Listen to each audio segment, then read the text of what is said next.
ఏసే పరిష్కారము అనుదిన Bible study కార్యక్రమం ప్రేక్షకులందరికీ యేసుక్రీస్తు వారి మహిమగల నామమున వందనాలు. ప్రభువునందు ప్రియా దేవుని బిడ్డలారా, నేటి దినము దైవజనులు కారుపాటి శ్యామ్ సాగర్ గారి ద్వారా ఇర్మియా గ్రంథమును ధ్యానం చేసుకుందాము. మీరందరూ బైబిల్తోనూ నోట్బుక్తోనూ సిద్ధపడి ఉంటే దైవజనులు కారుపాటి శ్యామ్ సాగర్ గారు ప్రార్థన చేసి ఈ దినపు వాక్య పరిచర్య చేస్తారు. ప్రభువునందు ప్రియా దేవుని బిడ్డలారా, నేటి వాక్య ధ్యానం కొరకు ప్రార్థించుకుందాం. తలలు వంచండి, ప్రార్థనలో ఏకీభవించండి. మమ్మలను మిక్కిలిగా ప్రేమిస్తున్న మా ప్రియ పరలోకపు తండ్రి, మీ పరిశుద్ధ గణనామమునకు వందనాలు స్తోత్రాలు చెల్లిస్తున్నాము. నేటి వాక్య ధ్యానం ద్వారా మాతో మాట్లాడండి, మా ప్రేక్షకులను ఆశీర్వదించండి. ఎపిసోడ్ సహకారులను పంపించండి. యేసుక్రీస్తు ప్రభు పేరిట ప్రార్థిస్తున్నాము తండ్రి, ఆమెన్. ప్రభువునందు ప్రియా దేవుని బిడ్డలారా, దయచేసి మీ పరిశుద్ధ బైబిల్ గ్రంథాన్ని తెరవండి. ఇర్మియా గ్రంథము 20వ అధ్యాయము మీ ఎదుట ఉంచుకోండి. ఇర్మియా దేవుని సేవకుడు. దేవుడు ఇర్మియాను బాలుడుగా ఉండగానే పిలుచుకున్నాడు. ఇర్మియాకు తన వాక్కునిచ్చి సమాజానికి ప్రకటించమన్నాడు. ఇర్మియా వాక్కు ఇతర యాజకుల వాక్కునకు భిన్నంగా ఉంది. ఇర్మియా దేవుని యొక్క సందేశాలు తీసుకొచ్చాడు. యాజకులు తమ సొంత మాటలు చెప్పి ప్రజలను మభ్యపెట్టి దోచుకున్నారు. ఒక మహా విపత్తు రాక పూర్వం మతనాయకులు దేవుడు ఏర్పాటు చేసుకున్న సేవకులకు కాంట్రడిక్టరీ ఏర్పడుతుంది, వ్యతిరేక్తత ఏర్పడుతుంది. ఇది చాలా తేటగా బైబిల్ హిస్టరీలో నెరవేరింది. బైబిల్ గ్రంథంలో మహా విపత్తులు వచ్చే ముందు దాని సూచనలు కనపడేవి కాదు. అకస్మాత్తుగా ఉరి వచ్చినట్టుగా వచ్చేవి. కానీ దేవుడు దానికి ముందస్తుగా ప్రవక్తల ద్వారా బోధ చేస్తూ ఉండేవాడు. ప్రజలకు అట్టి ఛాయలు లేకపోవుట చేత, సూచనలు రుజువులు కనబడకపోవుట చేత నమ్మేవారు కాదు. మానవ చరిత్ర అంతా కూడాను వివిధ కాలాల్లో అనేక సందర్భాల్లో ఇలాగే జరుగుతూ వచ్చింది. నోవహునకు దేవుడు చెప్పాడు, జలప్రళయం చేత ప్రపంచాన్ని నాశనం చేస్తానని. ఓడ నిర్మాణం చేసుకోమన్నాడు. చూడండి, 100 సంవత్సరాలు నోవహు ప్రకటన చేస్తూ వచ్చాడు. కానీ ప్రజలెవ్వరూ నమ్మలేదు. నోవహు 10వ తరం వాడు. నోవహు మనం చూస్తున్నప్పుడు ఆశ్చర్యకరమైనటువంటి విధానంలో అతని బోధ కొనసాగింది. ఆధ్యాత్మిక చెరలో ఉన్న వారి యొద్దకు దేవుడు నోవహును పంపించాడు. No one believes him. ఎందుకంటే అప్పటికి వర్షం అంటే ఏంటో తెలియదు. ఆకాశం నుండి వర్షం రావటం అంటే ప్రజలకు తెలియదు. అందుకే వాళ్ళు దాన్ని నమ్మలేదు. కానీ జరిగింది. నోవహు ఎగతాళి చేయబడ్డాడు. అలాగే లోతు ఎగతాళి చేయబడ్డాడు. అతని అల్లుళ్ళ దృష్టికి లోతు ఎగతాళి చేయువాని వలె కనపడ్డాడని రాశాడు. లోతు నమ్మింది చెప్పాడు, ఈ పట్టణాలను దేవుడు నాశనం చేస్తాడు, మనం తప్పించుకుందాం రండి అని అంటే ఎవరూ నమ్మలేదు. అలాగే బైబిల్ గ్రంథంలో చాలా సందర్భాల్లో దేవుని తీర్పులు ప్రకటన జరుగుతూ ఉండగా ఎవరు నమ్మరు. ఎందుకంటే సూచనలు కనపడవు అలాంటివి. బబులోనుకు చెరకు వెళ్లే ముందు కూడాను యూదులలో యాజకులు చక్కగా వారికి అక్రమమైనటువంటి రీతిలో బ్రతుకుతున్న వారిని మారు మనసు పొందమని హెచ్చరించకుండా తమ లబ్ధి కొరకు బోధలు చేశారు, తమ లాభం కొరకు బోధలు చేశారు. అప్పుడు కూడా జనులు నమ్మలేదు. ఇర్మియా ప్రవక్త చెప్పిన మాటలు కడుపు మంటతో చెప్పాడు అనుకున్నారు తప్ప నమ్మలేదు. యేసుక్రీస్తు ప్రభువు రాకడ ముందు కూడా నిజమైన దైవ సేవకులకు మతపరమైన దైవ సేవకులకు మధ్య కాంట్రడిక్టరీ ఏర్పడుతుంది. ఇది మీరు గమనించాల్సిన గమనార్హమైన అంశం. మారుమనసు, పాపక్షమాపణ, రక్షణ వీటిని గూర్చి బోధించేటువంటి కోవకు చెందిన సేవకులు, కన్నీటితో సువార్త విత్తేటువంటి సేవకులు కొద్దిమంది ఉంటారు. తమ లబ్ధి కొరకు, తమ ఆస్తుల పెంపకం కొరకు, తమ యొక్క సంస్థల పెంపకం కొరకు, తమ యొక్క ప్రభావాన్ని, పేరు ప్రతిష్టలను పెంచుకుంటానికి సొంత మాటలను దేవుని మాటలుగా, వాక్యోపదేశాన్ని ప్రక్కగా తప్పించి బోధించి ప్రజలను నిద్రపుచ్చేటువంటి వారుగా, ఆధ్యాత్మికంగా మేల్కొల్పేటువంటి వారుగా ఉండక నిద్రపుచ్చేవారుగా ఉండే సేవకులు చివరి దినాల్లో అధికంగా వస్తారు. ప్రభువారు ఉండగానే చెప్పారు, అబద్ధ ప్రవక్తలు జొరబడతారని, అబద్ధ బోధకులు వస్తారని ప్రభువు చెప్పారు, ముందే చెప్పారు. కాబట్టి ఒక మహా విపత్తు, తీర్పు దినం రాబోతుంది. ఆ మహా విపత్తు రాబోయే ముందు ప్రజలను పాపము నుండి విడిపించటానికి బదులు వారికి మతపరమైన ఆచారాల పట్ల ఆసక్తి రేకెత్తించి వాళ్ళ ద్వారా లబ్ధి పొందుతూ కార్యాలు గడుపుకునేటువంటి సేవకులు బయలుదేరతారు. వారి అబద్ధ బోధకులు. ఈ రెండింటినీ కూడాను మనం చాలా సులువుగా ఇప్పటి లోకంలో కూడా చూడగలుగుతాం. ఒక మినిస్ట్రీ ప్రారంభించిన వ్యక్తిని ఉదాహరణ తీసుకొని యాసిడ్ టెస్ట్ చేసి చూడండి. ఫస్ట్ 5 ఇయర్స్లో మినిస్ట్రీ ఎలా ఉంది, సెకండ్ 5 ఇయర్స్లో అతని టీచింగ్ ఎట్లా మారింది, థర్డ్ 5 ఇయర్స్లో అతని ఎస్టాబ్లిష్మెంట్స్ ఎట్లా వచ్చాయి. ఒక 25 సంవత్సరాల పరిచర్య గడిచేటప్పటికి అతని బోధలు, అతని ఆలోచనలు, అతని జీవన విధానం, అతని శైలి ఎట్లా మారిపోతూ వచ్చాయి. ఆర్థికపర విషయాల్లో ఏ విధమైనటువంటి పారదర్శకత సమాజం ఎదుట కనపరచగలుగుతున్నాడు. ఇవన్నీ కూడా పరిశీలిస్తే మనకే అర్థమైపోతుంది నిజ సేవకుడు ఎవరో, అబద్ధ బోధకుడు ఎవరో తెలిసిపోతుంది. ఎందుకు ఈ విషయాలతో నేను ప్రారంభించానంటే, ఇర్మియా గ్రంథం 20వ అధ్యాయంలో పషూరు అనేటువంటి ఒక యాజకుడు ఇమ్మేరు అనేటువంటి ఒక పెద్ద నాయకుడు కుమారుడు ఇమ్మేరు అనేటువంటి వ్యక్తి యొక్క కుమారుడు పషూరు యాజకుడు మరియు మహానాయకుడు, as well as the leader. At the same time is a preacher and the priest. యాజకుడు, బోధకుడు, నాయకుడు. అటువంటి వ్యక్తి ఇర్మియా పట్ల ఎలా ప్రవర్తించాడో చూడండి. చదువుతాను చూడండి. ఇర్మియా ఆ ప్రవచనములను పలుకగా, ఏ ప్రవచనాలు? 19వ అధ్యాయములో దేవుడు కుమ్మరి పాత్రను పగలగొట్టినట్లు ఈ జనమును, పట్టణమును, దేవాలయమును పడగొడుతున్నానని చెప్పిన ప్రవచనం వినబడగానే, జాగ్రత్తగా వినండి, యెరూషలేము పట్టణము పడగొట్టుట అంటే దేవాలయం పడగొట్టుట. యేసుక్రీస్తు ప్రభువు యొక్క కాలం ఇప్పుడు మనం చదువుతున్నప్పటి కాలానికి 585 సంవత్సరాలకు పూర్వం, అంటే 600 సంవత్సరాలు వేసుదాం.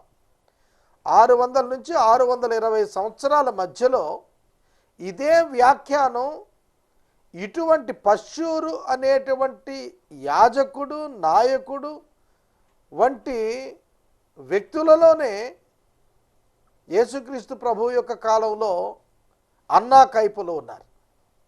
వాళ్ళు కూడా మహానాయకులు, వాళ్ళు కూడా యాజకులు, ప్రభావం కలిగిన వారు. యేసుక్రీస్తు ప్రభు ఈ దేవాలయమును పడగొట్టుడి, 3వ దినమున దీనిని లేపుతానని చేసినటువంటి వ్యాఖ్యానాన్ని వాళ్ళు చాలా తీవ్రంగా తీసుకున్నారు. దేవాలయం పడగొట్టడం ఏంటి చూడండి. ఇర్మియా కాలంలో కూడా దేవాలయం పడగొట్టబడుతుందనే ప్రవచనం ఇచ్చాడు. సొలొమోను మహారాజు నిర్మించిన మందిరం అది, ఘనమైన మందిరం అది. ఆ మందిరం పడగొట్టబట్టం ఏమిటి? యాజకులకు కోపం వచ్చింది. Okay, because of their religious activity. వారు దేవుని యొక్క హృదయాన్ని అర్థం చేసుకోలేదు, వారు మతపరంగానే ఆలోచించారు. యేసుక్రీస్తు ప్రభు దినాల్లో కూడాను ఈ దేవాలయం పడగొట్టండి అని ప్రభు తన దేహాన్ని గురించి చెప్పినటువంటి దాన్ని ఆనాటి అన్నా కైపలు వారు యేసు మీద చాలా తీవ్రమైన నేరారోపణ మోపి ఆయన హత్యకు పథకాన్ని రచించారు. ఆనాడు పశ్షూరు ఇర్మియా హత్యకు పథకాన్ని రచిస్తే యేసుక్రీస్తు ప్రభు దినాల్లో యేసుక్రీస్తు ప్రభువు యొక్క హత్యకు పథకం రచించారు అన్నా కైపలు. ఇవాళ కూడా అంతే. భౌతిక దేవాలయాన్ని ఎవరైనా టచ్ చేస్తే, పడగొడితే పెద్ద విప్లవమే వస్తుంది ఈ కాలంలో. కారణము రిలీజియస్ పీపుల్, మతపరమైనటువంటి నాయకత్వం ఇమీడియట్గా రియాక్ట్ అవుతుంది. చూడండి, దేవుడు దేవాలయంలో ఉండడనేది పాత నిబంధన నుండి కూడా దేవుడు స్పష్టంగా చెబుతూ వచ్చినది. ఆరాధన కొరకు, కూడుకొనుట కొరకు స్థలాలే తప్ప దేవాలయాల్లో ఏ శక్తులు ఉండవు, దేవాలయంలో ఏ మహిమలు ఉండవు. మహిమంతా, శక్తి అంతా దేవుని యందే ఉంటుంది. ఇది ప్రజలు గుర్తించకుండా వారిని తమ వైపు ఆకర్షించుకునేటువంటి వారుగా యాజకులు ఉన్నారు. యేసు సమయంలో అలాగే ఉన్నారు, ఇర్మియా సమయంలో కూడా అలాగే ఉన్నారు. గ్రహిస్తున్నారా? కనుక మతనాయకులు హత్యకు ప్రణాళిక చేయడం ఏమిటి? ఎవరైతే 10 ఆజ్ఞలను ప్రజలకు బోధించి, నేర్పించి, ఆచరించి చూపించాలో వారే 10 ఆజ్ఞలలో ఒకటైన నరహత్యను గూర్చి విస్మరించి ప్రవర్తించడం ఏమిటి? కాబట్టి ఒక్క ఆజ్ఞ మీరిన వాడు 10 ఆజ్ఞలను మీరినట్టే. కనుక పాపం చేయటానికి యాజకుడే ముందుకొస్తున్నాడు. ఎందుకు ముందుకు వస్తున్నాడు యాజకుడు పాపం చేయటానికి? తన యొక్క పర్సనల్ ఎజెండా నెరవేరకపోవటాన్ని బట్టి, తన యొక్క రిలీజన్ హర్ట్ అవుతోందని భావిస్తున్నాడు కాబట్టి. గ్రహిస్తున్నారా? కాంటెంపరీగా ఆదాము మొదలుకొని ఇప్పటి వరకు ప్రతి తరంలో మానవ స్వభావం ఒకలానే మతం పట్ల వస్తూనే వచ్చింది. పశ్షూర్ అనేటువంటి యాజకుడు, పెద్ద నాయకుడు చేసిన పని ఏమిటో తెలుసునా? ఇర్మియాను కొట్టాడు, బొండ వేయించాడంటే అధికారాన్ని ఉపయోగించాడన్నమాట. చదువుకుందాం. యెహోవా మందిరములో పెద్ద నాయకుడును ఇమ్మేరు కుమారుడును అగు పశ్షూరను యాజకుడు ఇది విని ప్రవక్త అయిన ఇర్మియాను కొట్టి యెహోవా మందిరమందున్న బెన్యామీను మీద గుమ్మము నొద్ద ఉండు బొండలో అతనిని వేయించెను. చూడండి, ఒక దినమెల్లా బొండ వేయించాడు, ఒక దినమెల్లా బంధించి ఉంచాడు ఇర్మియాను. ఇర్మియా ప్రవచిస్తున్నటువంటి ప్రవచనాల యొక్క సారాన్ని గూర్చినటువంటి చర్చ యాజకుడు మొట్టమొదటి దినాన చేయటానికి ఇష్టపడలేదు. గ్రహించండి, ఒక బోధ, ఒక పద్ధతి, ఒక సిద్ధాంతము వాక్యమునకు విరుద్ధమైనది ఎవరు చేస్తున్నా వారిని పిలిచి వివరణ కోరి చర్చించి వారు తప్పిదములో ఉంటే దానిని సరిచేయాల్సిన బాధ్యత దేవుని సేవకులకున్నది. కనుక కానీ ఇప్పుడు ప్రజెంట్ 21st సెంచరీలో జరుగుతున్న ప్రధాన అనర్థ కారణం ఏమిటంటే ఎవరు ఏమి బోధిస్తున్నా మరొకరు పట్టించుకోవటం లేదు. అపోస్తలుల యొక్క కాలంలో ఒక విశ్వాస ప్రమాణం, దానికి అంతియొకయ సంఘం, అక్కడ ఉన్నటువంటి సన్హెద్రిన్ సభ ఉండేవారు. వారు ఎవరైనా ఒక బోధను తప్పు చేస్తుంటే దానిని ఖండించేవారు, దానిని వివరించేవారు. ఆయా సంఘాలకు మంచి దూతలను పంపి సత్యాన్ని ప్రకటింపజేసేవారు. అనేక సంఘాలకు పౌలు గారు తిమోతిని పంపించాడు, తీతుకును పంపించాడు, బర్నబా వెళ్ళాడు. ఎక్కడైతే బోధ వక్రీకరణ సాగిందో అక్కడ అపోస్తలులు శ్రద్ధ తీసుకుని ఆ సంఘాలకు టీచింగ్ ఇచ్చారు. మరి ఇవాళ ఉంటుందా? నైతికత లోపిస్తున్నటువంటి క్రైస్తవ క్రమశిక్షణ రాహిత్యాలు జరుగుతున్నప్పుడు no one is opening their mouths. ఏ సేవకుడు తన నోరు తెరిచి దానిని ఖండించటం లేదు. అటువంటి దుర్బోధన చేస్తున్నటువంటి వ్యక్తులను కూర్చొని చర్చించి సత్యము వైపు మరల్చుటకు, ఒకవేళ వారు మరలుటకు ఇష్టము లేని అబద్ధ బోధకులైతే వారిని గూర్చి సంఘాన్ని హెచ్చరించుటకు ఈ తరంలో 21st సెంచరీలో ఈ తరములో వైఫల్యం స్పష్టంగా కనిపించింది. అందుకే చూడండి, ఎన్ని డినామినేషన్స్, ఎన్ని సిద్ధాంతాలు, ఎన్ని బోధలు, ఎన్ని వక్రీకరణలు, ఎంత సొంత మార్గాలు వెలుపటికి వచ్చేస్తున్నాయి. టీవీలలో వర్తమానాలు వింటున్నప్పుడు, వారి బోధలు వింటున్నప్పుడు, రచనలు కరపత్రికలలో రచనలు చూస్తున్నప్పుడు సత్యమును సరిగా విభజించుట చేతగాని అనేకమైనటువంటి వారు ఉనికిలోనికి వచ్చారనేది చాలా తేటగా అర్థమవుతుంది. పశ్షూరు అనేటువంటి యాజకుడు చేసిన తప్పేమిటంటే, ఇర్మియా నువ్వు ఎందుకు ఇలా మాట్లాడుతున్నావు, దేవుడు ఏమని మాట్లాడాడు, ఇరిటేషన్ అండ్ ఇమోషన్కు లోను కాకుండా చర్చించాల్సింది. కానీ ఆ విధంగా చేయలేదు. కొట్టాడు, బొండ వేయించాడు. ఒక దినమెల్లా బెన్యామీను ప్రాంతంలో ఉన్నటువంటి గదిలో అతన్ని బంధించి ఉంచాడు. మరునాడు పశ్షూరు ఇర్మియాను బొండలో నుండి విడిపించగా ఇర్మియా అతనితో మాట్లాడుతున్నాడు. ఇర్మియాతో పశ్షూరు మాట్లాడాలి, కానీ పశ్షూరుతో ఇర్మియా మాట్లాడుతున్నాడు. ఏమంటున్నాడు? యెహోవా నీకు పశ్షూరను పేరు పెట్టడు గాని మాగోర్ మిస్బాబీబ్ అనే పేరు నీకు పెడతాడన్నాడు. మాగోర్ మిస్బాబీబ్ అనేటువంటి మాటకు అర్థం ఏంటంటే నలుదిక్కులా భయము పుట్టించువాడు. మాగోర్ మిస్సాబీబ్ అంటే నలుదిక్కులా భయము పుట్టించువాడని నీకు పేరు పెడతాడు. ఒక రిలీజియస్ లీడర్, ఒక ప్రీస్ట్గా ఉన్న వ్యక్తి 4 దిక్కుల సమాధానాన్ని పుట్టించాలి, భయాన్ని పుట్టించకూడదు. అవునా కాదా? ఒక యాజకుడు సమాధానకారకుడు కావాలి. ప్రధాన యాజకుని యొక్క విద్యుత్ ధర్మం ఏమిటి? మనుషుల పక్షంగా దేవునికి మానవులకు మధ్య నిలిచి ప్రత్యక్ష గుడారంలోని అతి పరిశుద్ధ స్థలంలోనికి ప్రతి 7వ మాసం 10వ దినమున జాతీయ ప్రాయశ్చిత దినాన జంతువుల యొక్క రక్తం తీసుకొని వెళ్ళి తన ప్రాణాన్ని అడ్డం పెట్టి ప్రజల యొక్క పాపానికి క్షమాపణ కొరకు వేడుకుంటూ సమాధానకర్తగా ఉంటాడు. అటువంటి యాజకత్వం చేయాల్సినటువంటి వాడు, సమాధానకర్తగా నిలవవలసినటువంటి వాడు, ప్రజలకు మధ్య సమాధానాన్ని వెతికి వెంటాడి ఇవ్వవలసినటువంటి ఒక యాజకుడు మాగోర్ మిస్సాబీబ్ నలుదిక్కులా భయము పుట్టించేవాడుగా మారబోతున్నాడు అనేటువంటిది ప్రవచనంగా ఇర్మియా చెబుతున్నాడు. ఎవరు ఇష్టపడతారు? ఇటువంటి భవిష్యత్తు ఏ సేవకుడు ఇష్టపడతాడు? పశ్షూరు ఊహించి ఉండడు తన భవిష్యత్తు ఇలా అయిపోతోందని. ఒక రిలీజియస్ లీడర్, ఒక మతపరమైనటువంటి నాయకుడు ఎప్పుడైతే అన్బిబ్లికల్ వేస్ను ఆచరిస్తాడో, అనుసరిస్తాడో అతని చేత భీతి కలుగుతుందే తప్ప క్షేమము, సమాధానము సమాజమున కలుగదు అనేది తరతరాలకు సందేశంగా నేను గ్రహించి మాట్లాడుతున్నాను. Any Christian leader, any religious leader ఎవరైనప్పటికీ కూడాను ఎథికల్ వాల్యూస్కు దూరంగా వెళ్ళినప్పుడు ఇక వారి ద్వారా శాంతి స్థాపన జరగదు, పీస్ మేకింగ్ ఉండదు. వారి ద్వారా భయానక పరిస్థితులే సమాజంలో కలుగుతాయి. ఇది ఆనాడు దేవుడు చెప్పాడు, ప్రతి తరానికి ఇదే సందేశం. యెహోవా ఈ మాట సెలవిస్తున్నాడు. పశ్షూరు, నీకును నీ స్నేహితులందరికీ నీవే భయకారముగా ఉండునట్లు చేస్తున్నాను. నీవు చూస్తుండగా నీ స్నేహితులు తమ శత్రువుల ఖడ్గముల చేత కూలిపోతారు. మరియు యోధా వారినందరినీ బబులోను రాజు చేతికి నేను అప్పగిస్తున్నాను.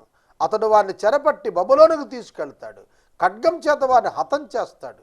ఈ పట్టణములోని ఐశ్వర్యమంతయు, దానికి వచ్చిన లాభమంతయు, దాని అమూల్య వస్తువులన్నీ, యూదారాజుల నిధులన్నీ నేనే వారికి అప్పగిస్తాను. దేవుడు మాట్లాడుతున్నాడు. దేవుడు యాజకునితో మాట్లాడుతున్నాడు. యాజకుడు దేవుని దగ్గరకు వచ్చి క్షమాపణ కోరాల్సిన యాజకునితో శిక్షను ప్రకటించి మాట్లాడుతున్నాడు. వారి శత్రువుల చేతికి వాటిని అప్పగిస్తాను, శత్రువులు వాటిని దోచుకొని పట్టుకొని బబులోనుకు తీసుకుని వెళతారు. పశ్షూరు, ఓ యాజకుడా, నీవు జీవించిన కాలములోనే, నీవు చూస్తూ ఉండగానే బబులోనుకు నెబుకద్నెజరు నీ దేశములో నీ స్నేహితులను చావగొట్టి నీ దేశంలో నా ఆస్తిని తీసుకుని వెళ్తాడన్నాడు. దానియేలు గ్రంథం మీరు చదివి చూడండి. దానియేలు గ్రంథంలో నెబుకద్నెజరు యొక్క కుమారుడైనటువంటి బెల్షెజరు తన తండ్రి మరణానంతరం చేసినటువంటి విందులో బబులోను దేశమునకు యూదా దేశము నుండి యెరూషలేము నుండి తీసుకుని వచ్చినటువంటి మందిరములో ఉన్న ఉపకరణ పాత్రలన్నింటిలో మధువు సేవించాడు. ఆ ప్రత్యేకమైనటువంటి ఆ పండుగలో స్త్రీలు ఉన్నారు అని వాక్యం సెలవిస్తోంది. సహోదరుడు సహోదరి, ఎటువంటి దౌర్భాగ్యం! పరిశుద్ధ మందిరములోని ఉపకరణములను శుద్ధీకరించి పరిశుద్ధపరిచి దేవుని యొక్క ఉద్దేశముల కొరకు వినియోగించేటువంటి అవకాశం ఉన్నటువంటి ఆ పశువురు అనేటువంటి యాజకుడు తన కాలములో వాటన్నింటినీ కోల్పోవటాన్ని చూస్తున్నాడు. అంతకంటే మిస్ఫార్చ్యూన్, అంతకంటే దురదృష్టకరం మరొకటే ఉంటుంది. ఒక యాజకుని కాలంలో మందిరము పడగొట్టబడటం, ఒక యాజకుని కాలంలో దేవాలయములో ఉన్నటువంటి ఉపకరణాలు దొంగిలించబడటం, ఒక యాజకుని కాలంలో ప్రజలు కత్తికి కూలిపోవటం, ఒక యాజకుని స్నేహితులు నాశనానికి వెళ్ళటం అతనికి ఎంత గొడ్డలు పెట్టు. అంతేకాదు, పశువురు నీవు నీ కుటుంబం బబులోనుకు తీసుకుపోబడతారు, అక్కడ చచ్చిపోతారన్నాడు. ఇర్మియా సామాన్యుడు కాడు. ఇర్మియా దేవుని మాట చొప్పున ప్రకటిస్తున్నాడు. ఇర్మియా ప్రకటించినవన్నీ జరిగాయి, కానీ పశువురు దానిని నమ్మలేకపోయాడు. సహోదరుడా సహోదరి, బైబిల్ గ్రంథం చెబుతున్నటువంటి సందేశం, God will judge the people, దేవుడు పాపమునకు తీర్పును ఇస్తాడు అనేటువంటిది ఈ లోకంలో ఎంతమంది గుర్తిరుగుతున్నారు? తమ సొంత క్రియల చేత తమ పాపానికి పర్యావసానం లేదా పాపమునకు పరిహారం తెచ్చుకోగలమనుకుంటున్నారు. కొందరు నీట మునుగుతున్నారు, కొందరు పుణ్యక్షేత్రాలకు వెళుతున్నారు, కొందరు విగ్రహారాధన చేస్తున్నారు, కొందరు పుణ్యకార్యాలు చేస్తున్నారు. మానవుడు తన సొంత అహంచేత తన పాపమునకు ప్రాయశ్చిత్తం చేసుకోవాలని ప్రయత్నం చేస్తున్న దినాలు ఇవి. కానీ వాక్యం సందేశం చెబుతోంది ఒక్కటే, ప్రభువైన యేసుక్రీస్తు వారి యొక్క రక్తము తప్ప పాప క్షమాపణకు కారణమైనటువంటిది మరొకటి లేదని దేవుని యొక్క వాక్యం చెబుతోంది. కనుక టీచింగ్ వ్యత్యాసం వచ్చేస్తాం. క్రీస్తు రక్తం ఒక్కటే పాప క్షమాపణ ఆధారమని బోధిస్తున్నటువంటి బోధకును, నీ పాపమును వివిధ కార్యముల చేత తొలగించుకొనవచ్చని చెప్పే బోధకును చివరి దినాల్లో అత్యధికమైనటువంటి వ్యత్యాసము చేత కలిగేటువంటి పరిస్థితులలో దైవ సేవకులు మిక్కిలి శ్రమకు గురి కావలసిన పరిస్థితులు ఈనాటి సేవా పరిచర్యలు ఉన్నవారికి కూడా తప్పవనేటువంటిది బైబిల్ గ్రంథంలో మనకు తేటగా కనిపిస్తుంది. సోదరుడా సోదరి, ఆనాటి పశువురు బబులోను చెరకు కొనిపోబడి అక్కడే ప్రాణం విడుస్తాడని ప్రవచనం చెప్పబడింది. నీవు ప్రవచనముల చేత మోసపుచ్చిన నీ స్నేహితులందరూ నీ ప్రవచనముల చేత మోసపుచ్చావు. Be careful. ప్రతి సేవకునికి హెచ్చరిక, నీవు నీ ప్రవచనముల చేత ప్రజలను మోసపుచ్చావు. We should be careful. మనం చాలా జాగ్రత్తగా ఉండాలి. మనం బోధిస్తున్నాం. అందుకే యాకోబు అన్నాడు, మీలో అనేకులు బోధకులు కాకండి. బోధిస్తున్న ప్రతివాడు తన బోధన బట్టి దేవునికి లెక్క చెప్పాలి. ప్లాట్ఫామ్ దొరికింది, పుల్పిట్ దొరికింది అని మనుషులను సంతోషపెట్టే బోధన చేస్తున్న ప్రతి బోధకుడు దేవుని ఎదుట ఆనాటి బోధన గురించి దేవునికి లెక్క అప్పచెప్పాలి. Don't try to please the people, don't try to please the religion, try to please God. దేవుని మాత్రమే సంతోషపరిచే వారంగా ఉండాలి తప్ప మనుషులను సంతోషపరిచే వారంగా ఎన్నటికీ ఉండకూడదు. పౌలు గారు అదే చెప్పాడు. కనుక మనుషులను సంతోషపరుస్తామా? దేవుడు దేనిని నిర్మాణం చేయమన్నాడు? దేవుడు దేనిని కట్టమన్నాడు? మొదట నా రాజ్యమును నీతిని వెదకండి అని చెప్పాడు. సర్వలోకానికి వెళ్ళి సువార్త ప్రకటించండి అని చెప్పాడు. వాటన్నింటికి 21వ శతాబ్దంలో ప్రతి సేవకుడు కూడా జవాబు చెప్పాల్సిన అవసరం ఉన్నది. సహోదరుడా సహోదరి, ఈ రాత్రి నేను మనవి చేస్తున్నాను, నీ ప్రవచనము చేత నీవు మోసపుచ్చావన్నాడు. అనేక మంది ప్రాస్పరిటీ గాస్పుల్ పేరిట ఈ దినాన ప్రజలను పాపములోనే నిద్రపుచ్చుతున్నారు. తమకు లబ్ధి కలిగేటువంటి విధానాల్లో ప్రజలు టర్న్ అయితే చాలనుకుంటున్నారు. కానుకలు ఇస్తున్న వారే విశ్వాసులనే భ్రమలోనికి ఇట్టి బోధకులు వెళ్ళిపోతున్నారు. జాగ్రత్త. దేవుని యొక్క వాక్యము, నీ ప్రవచనముల చేత నీవు మోసపుచ్చిన వారు కూడా నీతో పాటు బబులోనికి వస్తారు, అందరు అక్కడ చచ్చిపోతారన్నాడు. మోస్ట్ ప్రెస్టీజియస్ జాబ్ దేవుని యొక్క సువార్తికుని పని. మోస్ట్ రెస్పాన్సిబుల్ జాబ్ దేవుని యొక్క సువార్త పని. అకౌంటబిలిటీ ఉండాలి. కాబట్టి పశ్చూరు మనకు ఈ దినాన హెచ్చరికగా ఉన్నాడు. 21st సెంచరీలో 21వ శతాబ్దంలో ప్రతి బోధకునికి పశ్చూరు ఒక హెచ్చరికగా ఉన్నాడని ప్రభు పేరిట నేను జ్ఞాపకం చేస్తున్నాను. 7వ వచనం, యెహోవా నీవు నన్ను ప్రేరేపించగా నీ ప్రేరేపణకు లోబడి తిని మంచిది. దేవుని ఆత్మ ప్రేరేపించినప్పుడు ఆ ప్రేరణకు లోబడటం మంచిది. అయితే ఇర్మియా వ్యాఖ్యానం విచారకరం. నీవు బలవంతము చేసి నన్ను గెలిచితివి. ఇంగ్లీష్ బైబిల్ అంటాడు, O Lord you have deceived me and I was deceived. No, దేవుడు ఎన్నడూ మోసం చేయడు. ఇర్మియా తప్పుగా అర్థం చేసుకున్నాడు. బలవంతం చేసి నీవు నన్ను గెలిచితివి అన్నాడు. ఎన్నడూ కాదు. దేవుడు ఏ సేవకుని బలవంతాన వాడుకోడు. ఇర్మియాకు కలిగినటువంటి బాధతో మాట్లాడి ఉంటే ఉండి ఉండవచ్చును కానీ గాడ్ నెవర్ డిసీవ్స్ ఎనీవన్. దేవుడు ఎన్నడూ ఎవరిని మోసం చేయడు.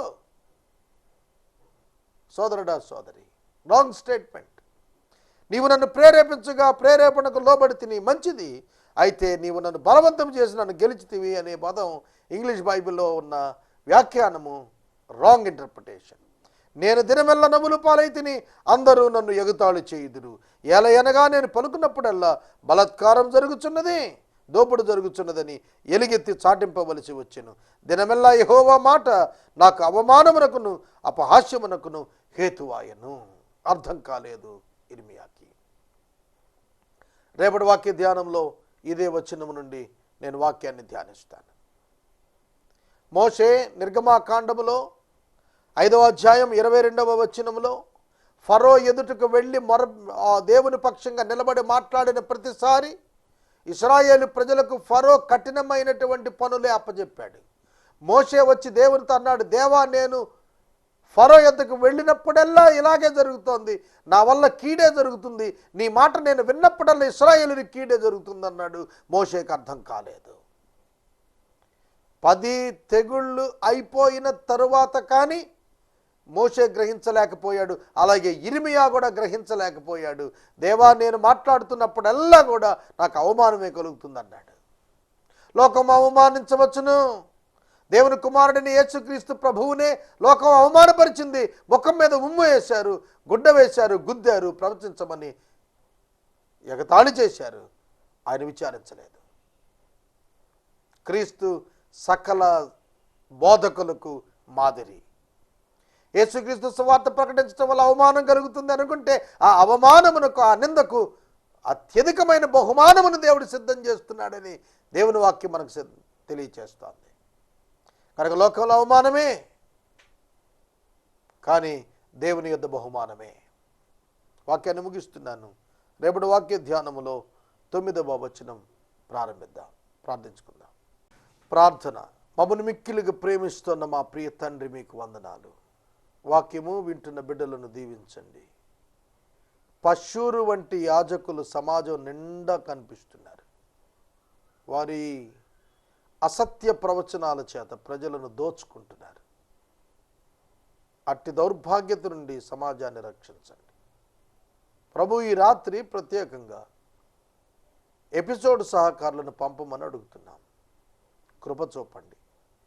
ప్రతి ఒక్కరూ మారు మనసు పొందటానికి, పాపక్షమాపణ పొందటానికి, రక్షించబడటానికి, దేవా నీ సంఘములో చేర్చబడి ఆత్మీయంగా ఎదగటానికి, క్రైస్తవ క్రమశిక్షణ పాటించటానికి కృపనిమ్మని అడుగుతున్నాం. ఘనత, మహిమ, ప్రభావాలు పొందమని యేసునామమున ప్రార్థిస్తున్నాము తండ్రి. ఆమేన్. తండ్రి అయిన దేవుని ప్రేమ, కుమారుడైన యేసయ్య కృప, పరిశుద్ధాత్మని యొక్క అన్యోన్య సహవాసం సదాకాలం మనందరికి తోడైండును గాక. ఆమేన్.